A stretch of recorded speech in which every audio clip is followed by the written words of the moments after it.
Hello friends, कैसे हैं आप लोग। सबको मेरा नमस्कार। सतगुरु कबीर साहब जी के विचार। संत महंतो सुमिरो सोई, जो काल फांस ते बाचा होय। दत्तात्रेय मर्म नाई जाना, मिथ्या साधु बुलाना। सलिल मथि घृतकय, काढ़िन ताहि समाधि समाना। गोरख पवन राखी नहीं जाना, योग युक्ति अनुमाना। रिद्धि सिद्धि संयम बहु तेरा, पार ब्रह्म नहीं जाना। वशिष्ठ श्रेष्ठ विद्या संपूर्ण, राम ऐसे सिख शाखा। जाहि राम को करता कहिए, तिन्हों को काल न रखा।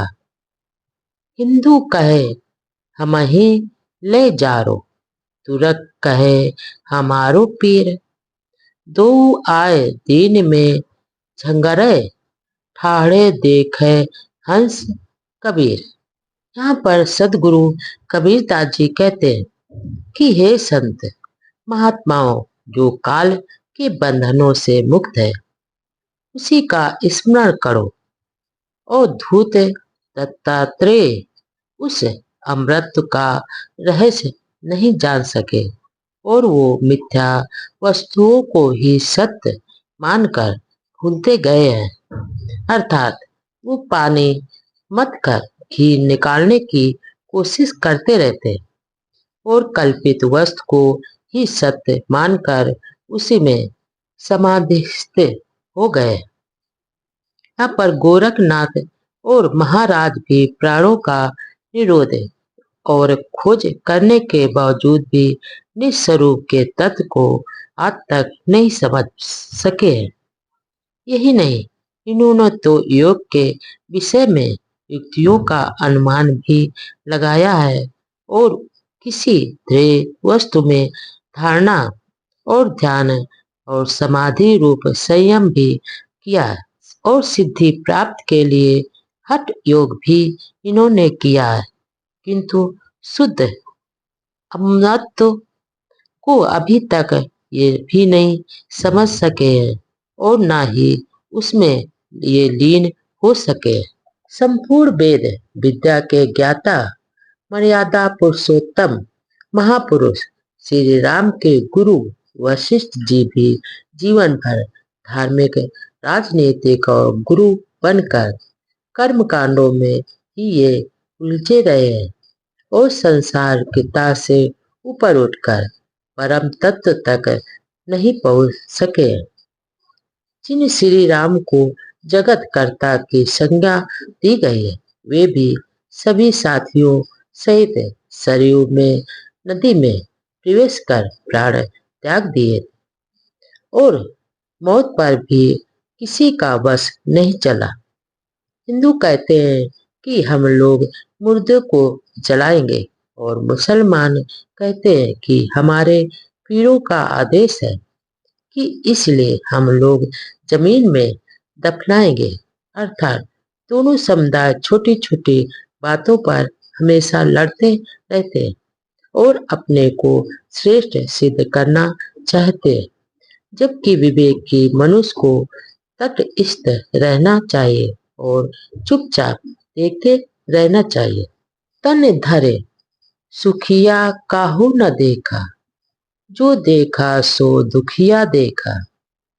उदय अस्त की बात कहत है, सबका किया विवेका।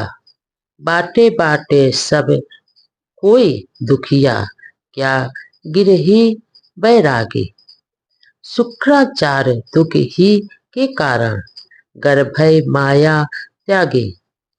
योगी जंगम ते अति दुखिया, तापस के दुख दूना। आशा तृष्णा सब घट व्यापे, कोई महल नहीं सूना। साच कहो तो सब जग खींचे, झूठ कहा ना जाए।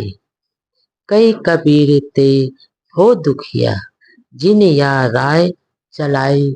यहाँ पर सतगुरु कबीरदास जी कहते हैं कि मैंने किसी भी शरीरधारी को सुखी नहीं देखा है।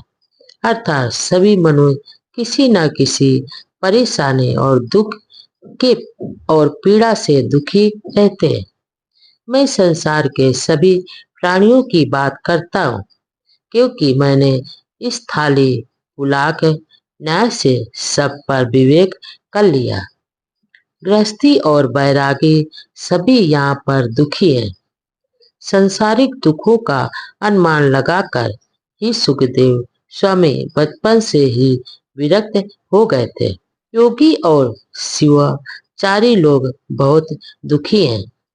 तपस्वियों का तो दुख और भी ज्यादा है, क्योंकि इन लोगों के दुखों के कारण संसारिक भोग तृष्णा और सम्मान पाने की आशा मन में हमेशा व्याप्त रहती है और इससे किसी का हृदय खाली नहीं बचता है।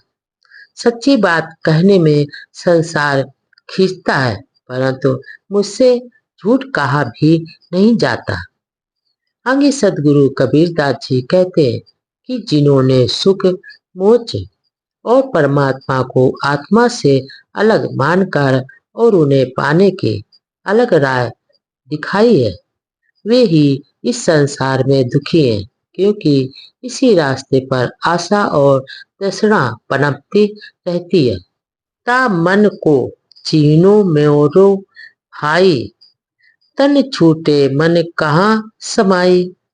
सनक सन नंदन जय देव नामा, भक्ति सही मन उन्हों न जाना। अम्बरीश प्रहलाद सुदामा, भक्ति हेतु मन उन्हों न जाना। भर थरे गोरख गोपी चंदा, ता मन मिल मिल कियो आनंदा। जा मन को कोई जान न भेवा, ता मन मगन है सुख देवा।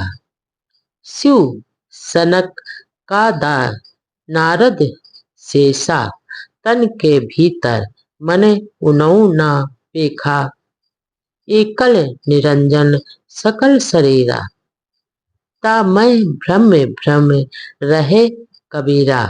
यहाँ पर सतगुरु कबीरदास जी कहते हैं कि हे भाई, तुम्हारा संबंध जो संसार से जोड़ता है, उस मन की परख करो और विचार करो कि ये शरीर छूटने के बाद मन कहाँ लीन होगा। सनक सनंदन जयदेव अम्बरीश और प्रहलाद सुदामा नामदेव आदि अनेकों महान भावों ने भक्ति किया है, मगर भक्ति की परख नहीं किया। इसी प्रकार भर्तृहरि गोरखनाथ और गोपीचंद जैसे योगियों ने उसी लौकिक मन में ही मिलकर आनंद मनाया है, परंतु सच्चाई तक कोई नहीं पहुंच सका है। आगे सदगुरु कबीरदास जी कहते हैं कि जिस मन का रहस्य कोई नहीं जान सका, उसी मन में मिलकर सुखदेव मुनि भी निमग्न हो गए। शिव सनकादि शेष और नारद आदि ने भी शरीर के भीतर रहने वाले परख नहीं किया है। इसका तात्पर्य यह है कि मन रूपी जंगल सभी देहधारियों के अंदर फैला हुआ है और सभी जीव उसमें भटक कर उलझे हुए हैं।